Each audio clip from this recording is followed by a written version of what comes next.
দর্শক, আমরা এই মুহূর্তে অবস্থান করছি ইসাখাদাবাদ, এই মাগুরা জেলার বিখ্যাত সেই হালিমের দোকানে। ভাইরাল হালিম নামে সবাই জানে, জসিম ভাইয়ের সেই ভাইরাল হালিম। আমি একটু ভিডিওটি দেখানোর চেষ্টা করছি এবং এখানে যারা খেতে এসেছে তাদের সাথে একটু কথা বলে জানবো এই হালিমটি আসলে কিরকম। দাদা, কি অবস্থা? ঢাকা থেকে চলে আইছেন? ভালো লাগে, ভালো ভালো। দাদা, কিরকম লাগতেছে? মোটামুটি মজা না বাবা? কিরকম লাগতেছে? সেই মজা। কাকা, কি অবস্থা? অস্থির। তুমি হালিম, এটা কি হালিম?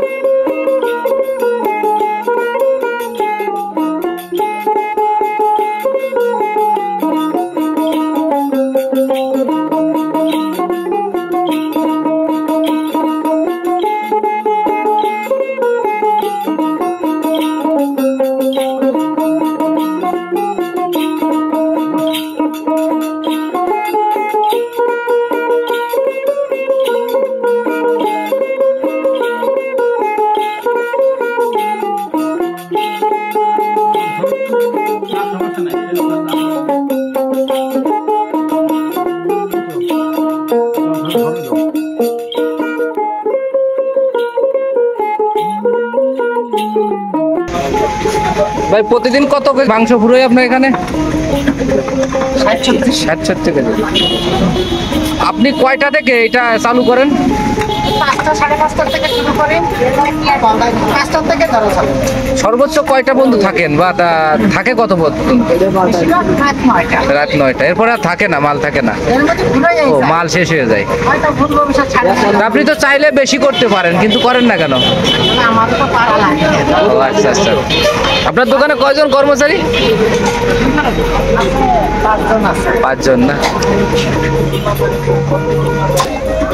ছোট্ট একটি দোকানে প্রতিদিন 70 থেকে 80 কেজি মাংস এখানে বিক্রি হয় এবং তার দোকানে 5 জন কর্মচারী আছে। দোকানটি দেখতেই পাচ্ছেন, আসলে একেবারেই ছোট, তবে এখানকার হালিম অনেক সুস্বাদু, যার কারণেই বিখ্যাত মাগুরার সেই ভাইরাল জসিম ভাইয়ের হালিম। এই হালিম খেতে এসেছি আমরা শ্রীপুর উপজেলা থেকে। আমাদের গ্রাম থেকে প্রায় 60 কিলোমিটার হবে।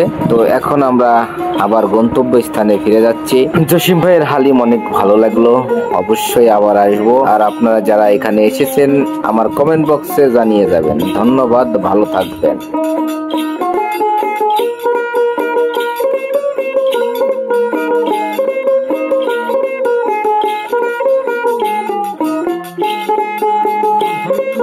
সমস্যা নাই।